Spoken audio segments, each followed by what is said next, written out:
Hey guys, I hope you're all having a good day. So this video is pretty much a bunch of audio files that I had from my old busted down computer of the first and cancelled Cardfight Vanguard card review. The reason why I didn't really post the review in general because I wasn't really a big fan of the script, didn't like how the audio sounded within the card review itself, and the card I was reviewing was very outdated even to the point where I was about to post the video. So I scrapped it. And during my search of the old hard drive that I have, I managed to scrap all these old audio files, and I figured why not just make a little video for you guys to listen to the old crappy audio that I have. So sit back, relax, and enjoy the cringe.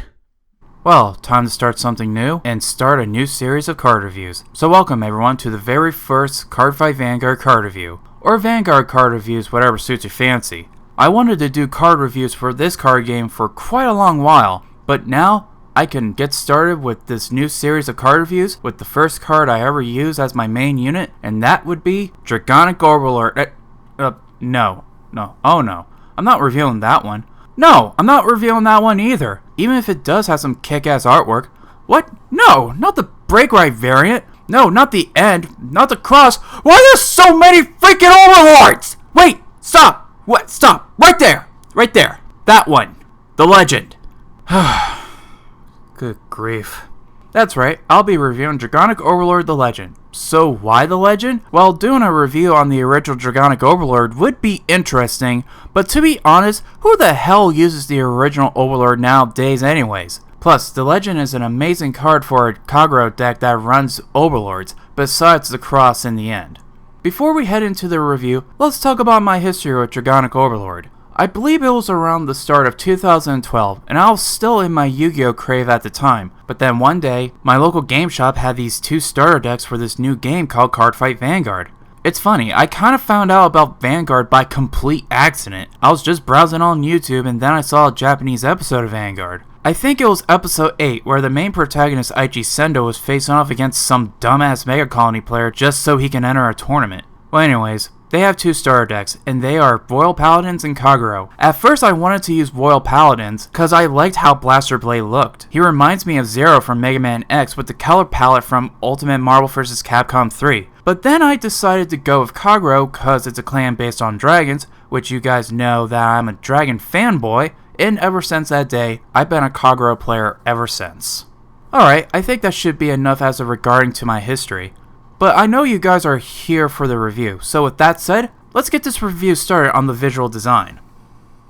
Oh boy, looking for a full image of this guy was hard. It's like Bushiroad, the company who produced Cardfight Vanguard, doesn't always show off the full image of some cards. They do show off full image of cards, but sometimes they just don't.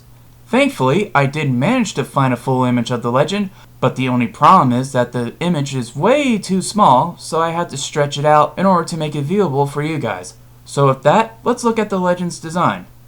Looking at this fearsome flame dragon alone, you know it's Draconic Overlord, just with a newer and legendary looking design. Let's look at the head. It still has some features of the original, but this time he seems kind of cybernetic and metallic looking. I like the added detail of the glow of fire in its mouth. It looks like he's ready to shoot off fire for an attack.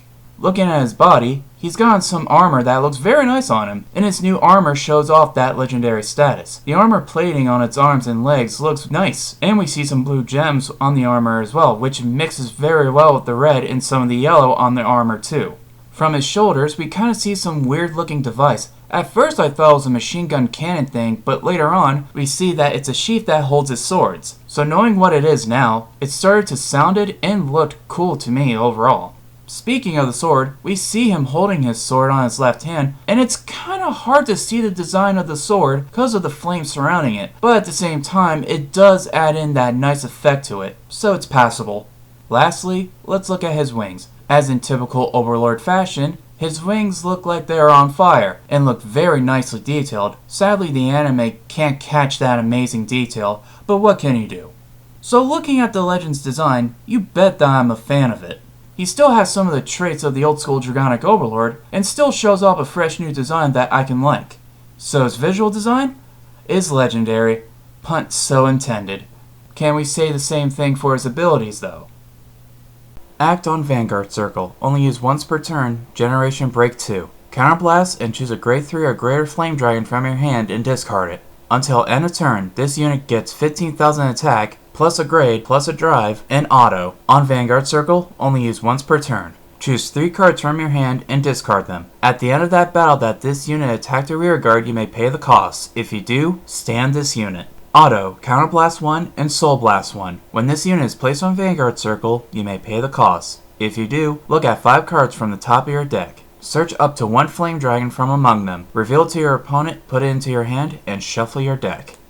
Card suggestions is something new I'm going to be doing here in card reviews, mainly in Vanguard card reviews. Cause in Vanguard, yeah, you can make a deck like any other, but there are some cards that can work well with others and can only be used in their own clan. For example, I can put this awesome looking critical trigger in my deck, but I like this heal trigger as well. But sadly, that'll never work, cause they're not in the same clan. Majesty Lord Blaster is the one exception cause you need a Blaster Blade and Blaster Dark in order to make it work. So basically what I'm trying to say is, you have to focus on that clan and that clan only. So instead of talking about decks like in deck choices, I'll be suggesting cards that can work well with the card that I'm reviewing. So with that said, let's continue. There are a lot of cards that can work well for Dragonic Overlord the Legend, cause a huge majority of them work well with other Dragonic Overlord cards due to their effects. So here are some suggestions. Let's talk about the grade 3s first. Now, if you're running the Legend alone and if you're a budget player, then Spherical Lord Dragon should be a great choice. Because once you ride him into the Vanguard Circle, you can search for an Overlord unit and Superior Call him to the Vanguard Circle. This is useful because then your Vanguard will always be the Legend. And once after, you can call this guy from your soul into your Rearguard Circle and he'll gain 5,000 attack when you're at Generation Break 1. If you need another Dragonic Overlord to use, then Dragonic Overlord the Great is a great unit to use, no pun intended. He's a Legion unit, and when you return 4 units from your drop zone to your deck, then you can search up his Legion mate, Dragonic Neoflame, onto the Vanguard Circle. Legion is a great way to recycle triggers back to your deck in order to use them again. With the Great, once you attack a rearguard, you can Counterblast 1 and discard 2 cards from your hand, and then you can stand him back up again in order to attack once more. Now on to the Great 2s. Dragonic Burnout is an excellent card for decks that run Overlord units. Once placed on Rearguard, you can Soul Blast 1 and return an Overlord unit from your drop zone to the bottom of your deck. Then you can destroy one of your opponent's rearguards. Very simple and a very useful card. Emperor Dragon Knight Nahalm is an amazing grade 2 to have as one of your rearguards. Once you're in Generation Break 1, and if you have an Overlord Vanguard, he'll gain 2,000 attack. And once your grade 4 Vanguard attacks, he'll gain 5,000. So with his 9,000, add that with the 2,000 and the 5,000, and if you have a booster with 7,000 attack, Nahalm will be attacking for 2,800 attack! That's freaking powerful indeed for a grade 2 unit.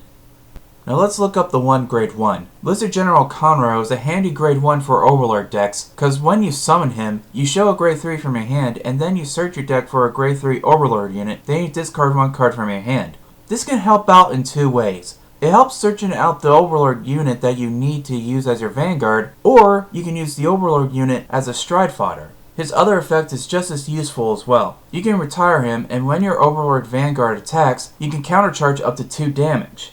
Now for your starter. I highly recommend Lizard Hero Undune, cause when you're at Generation Break 1, you can counterblast and place Undune into your soul, and then you can search your deck for a grade 3 Overlord unit from your deck and then add it to your hand. A great starter for Overlord support.